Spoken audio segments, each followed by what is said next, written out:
53 BC, a Roman army set out to conquer the kingdom of Parthia, the gateway to the riches of the East.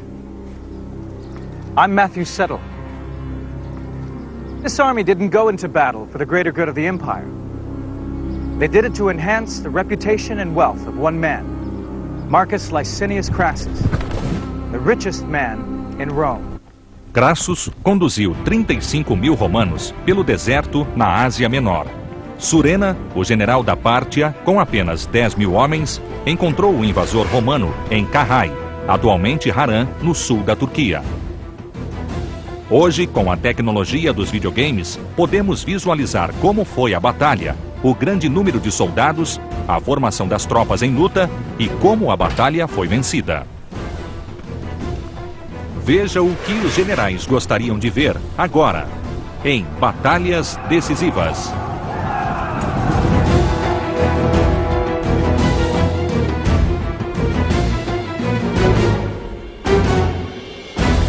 Batalhas Decisivas. In 60 BC, all power in Rome was shared between three men, Julius Caesar, Pompey the Great, and Marcus Licinius Crassus. This arrangement was designed to control their individual ambition and stop Rome from falling into civil war. Crassus era de longe o mais rico, mas, aos 60 anos, era também o mais velho. Crassus certainly was old and we're told looked older at the time of the campaign, around 60 years old, but he still wanted to make an impression. Crassus really was the boy left behind. He did not have the sort of military reputation that he wanted, that he craved. He wanted to be the first citizen in Rome, and to do that, he needed victories. A verdadeira glória estava com César e Pompeu, já que seus feitos militares os haviam tornado heróis de Roma. While Caesar and Pompey had been campaigning, Crassus had been getting richer.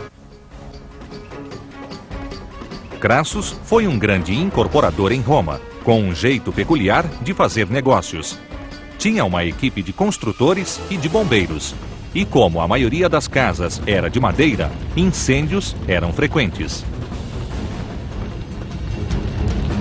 The deal done, his firemen put out the blaze, then his builders would refurbish the house. Then he sold them for a huge profit. Ele foi mesmo acusado de ter um caso com uma virgem vestal para se apropriar da casa dela.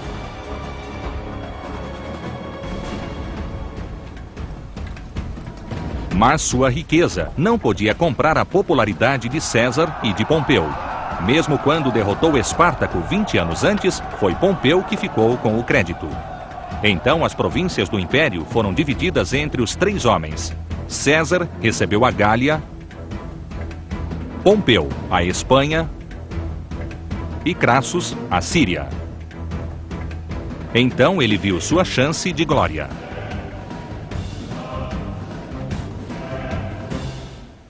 Crassus decidiu obter prestígio, expandindo o império para leste, tomando a Pártia, depois a Índia e a China, até os limites do chamado Mar Exterior. O tratado de paz entre a Pártia e Roma foi convenientemente ignorado. Crassus saw Parthia as an opportunity, as a political opportunity, as a financial opportunity. He was governor of Syria. He, of course, could protect Roman Syria against any threats, and he used that as an opportunity to invade Parthia. In 54 BC, he arrived in Syria. Crassus had always joked, a man doesn't have enough money till he can buy an army and still have some left over. Now he would put his money where his mouth was. Ele recrutou 7 legiões, 4.000 soldados de infantaria e 4.000 da cavalaria, totalizando mais de 35.000 homens. Seu filho, Publius, que servia com César na Gália, voltou para conduzir a cavalaria. No verão de 54 a.C., ele atravessou o Eufrates e entrou na Pártia. Parthian king sent ambassadors and offered to let him return to Rome in peace. Crassus replied he would conquer their country. Well, the ambassadors laughed and said that hair would grow on their palms or their hands before that would happen. Crassus não se intimidou. O rei da Armênia veio oferecer ajuda, com a condição de que as tropas marchassem pelas montanhas do norte, mas o plano de Crassus era ir pelo caminho mais curto, diretamente pelo deserto. Ele recusou a oferta e o rei se retirou. Crassus conduziu suas legiões pela paisagem árida e sob calor escaldante. Ele sabia que logo adiante encontraria o exército da Pártia.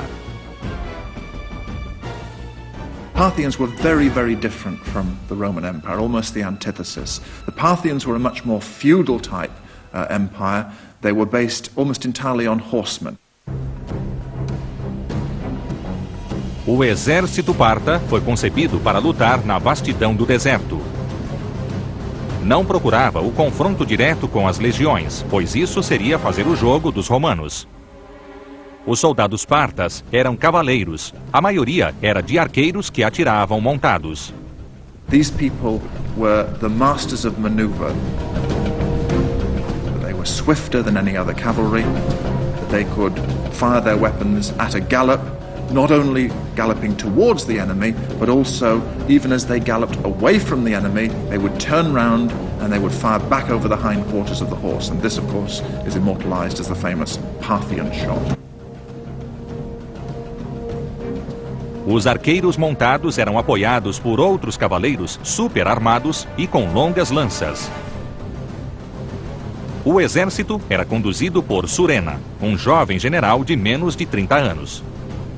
Ele tinha 10.000 arqueiros e cavaleiros e sua bagagem incluía centenas de camelos carregados com fardos de flechas extras. O exército romano estava cansado, com sede e quase sem suprimentos, mas Crassus ficou confiante. Esperava dar de encontro com uma guarda avançada a qualquer momento, mas achava que a batalha não aconteceria em vários dias. As he arrived near the city of Carrhae, his scouts told him that the Parthian army was approaching. Crassus was shocked by the news and immediately began to organize his troops into a defensive formation. O general Cassius sugeriu que as legiões formassem uma longa linha para evitar que fossem cercados. Mas Crassus ordenou as tropas em quadrado para se defender de ataques de qualquer direção. De cada lado do quadrado, ele posicionou uma ala de infantaria e uma de cavalaria, uma comandada por seu general Cassius e a outra por seu filho Publius. Crassus havia arriscado tudo para ser herói no campo de batalha e ganhar as riquezas do leste. Agora, só a glória ou a morte esperavam por ele.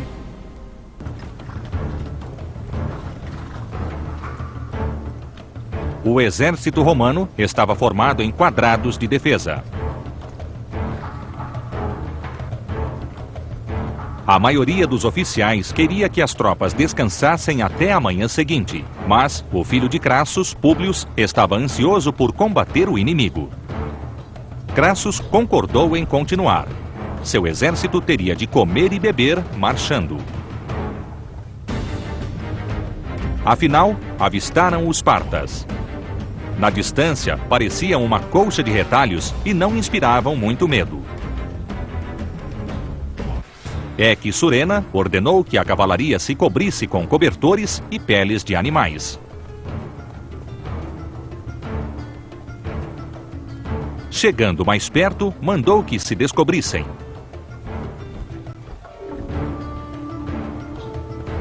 De repente, os romanos viram surgir fileiras e mais fileiras de soldados a cavalo, usando armaduras muito completas que reluziam ao sol.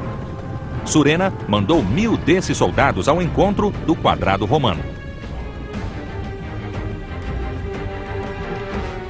Mas os romanos estavam bem treinados para enfrentar esse tipo de ataque. Extremamente disciplinados, formavam uma parede de escudos impenetrável, mesmo para as pesadas lanças do exército inimigo. Surena percebeu que a força bruta da cavalaria pesada seria inútil contra a defesa romana.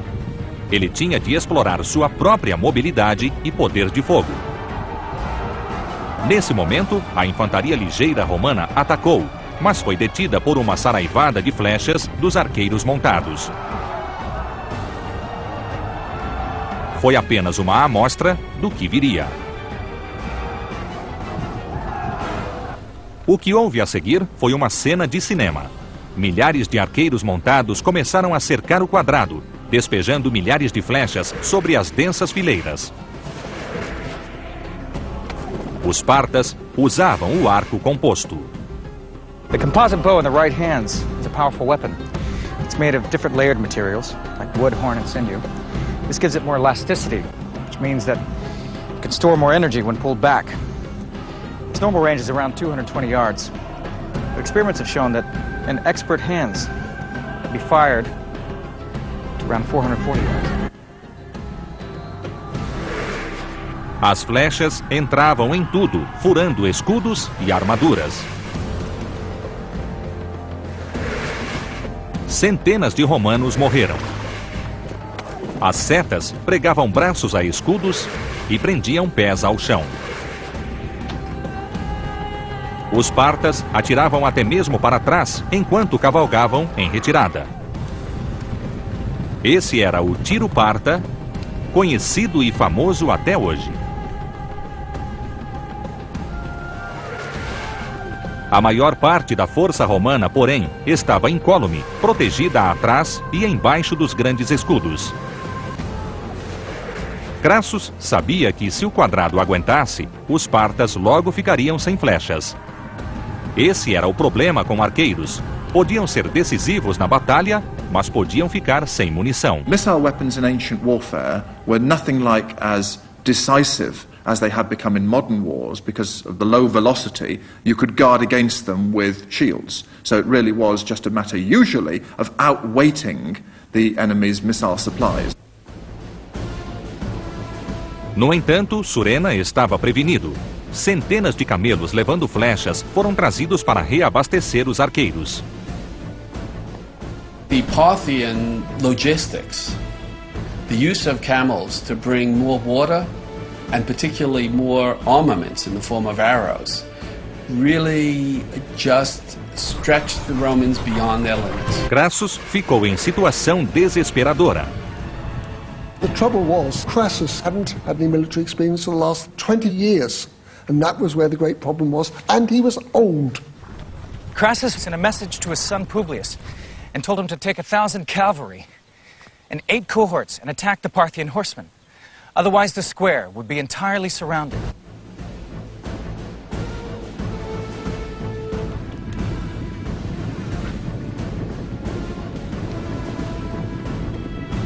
Quando Publius avançou, os partas deram meia volta e recuaram, perseguidos pelos romanos. Crassus e Publius pensaram que haviam posto o inimigo em fuga. No entanto, um choque os aguardava.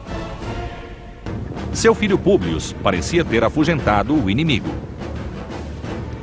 Publius continuou a perseguir os partas, mas quando estavam a boa distância, os arqueiros montados pararam. A eles se juntaram os soldados de armadura e atacaram os romanos de frente. A pouco armada cavalaria romana foi destroçada pelas pesadas lanças, enquanto os arqueiros atiravam dos dois lados. Publius foi ferido. Com outros sobreviventes, ele foi levado até uma colina, sempre sob uma chuva de flechas. Publius refused to be taken alive.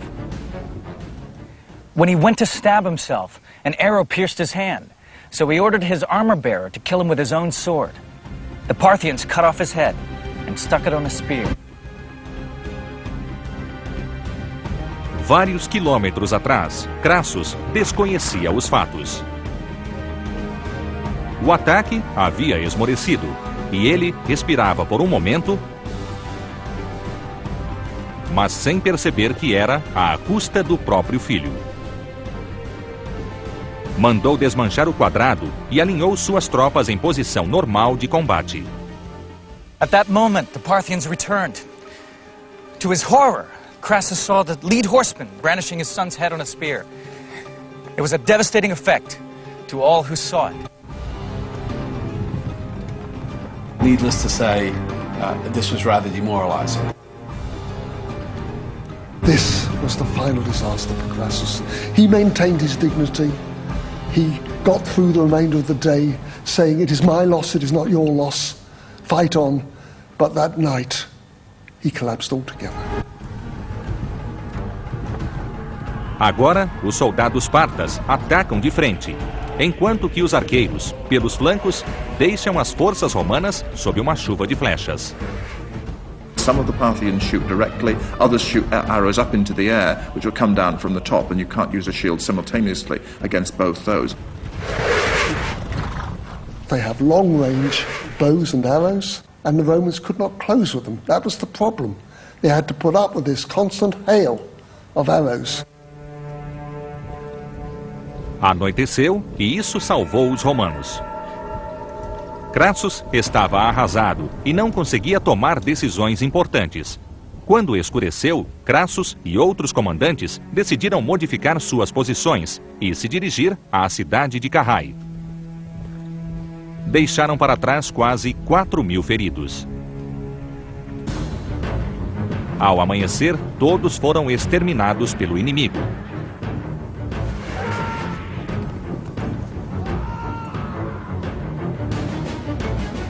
Depois, os partas marcharam para Carrhae. Carrhae is not a big place. There's a large army now crammed within its walls. It's not provisioned for a siege. If the Romans simply stay there, then they're going to run out of food. They have to break away to real safety, which is actually up in the mountains back in Roman territory.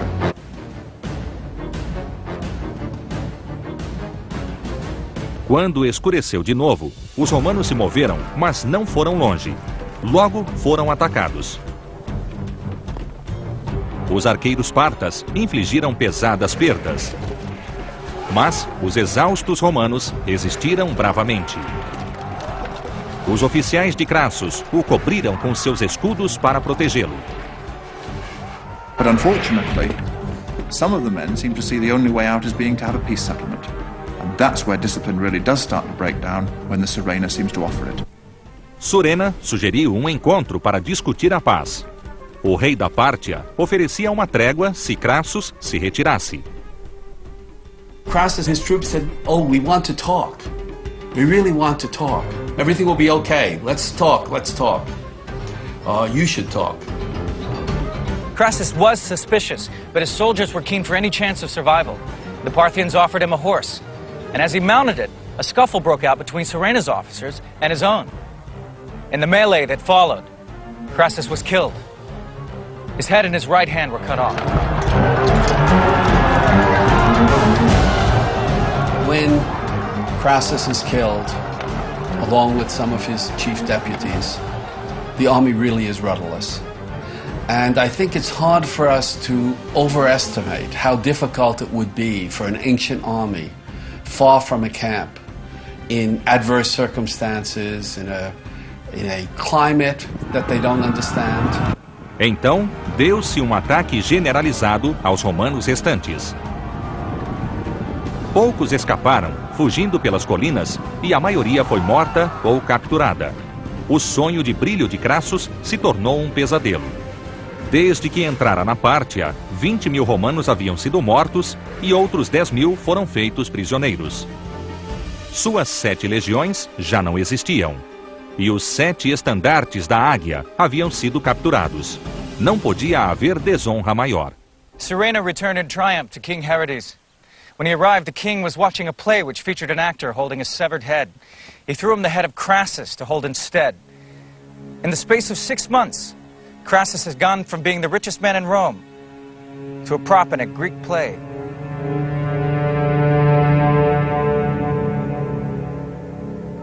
Surenna didn't live long enough to enjoy his triumph. In defeating the might of Rome, he'd become too successful for his own good. The king saw him as a dangerous rival and had him murdered.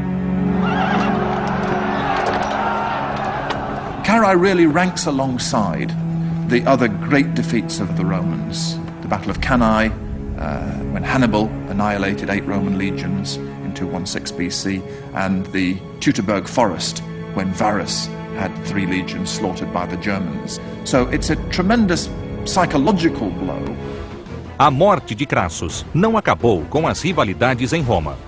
O ciúme entre César e Pompeu levaram à guerra civil, da qual César saiu vitorioso. But old loyalties remained. Crassus's general, Cassius, was one of the few who made it back to Rome.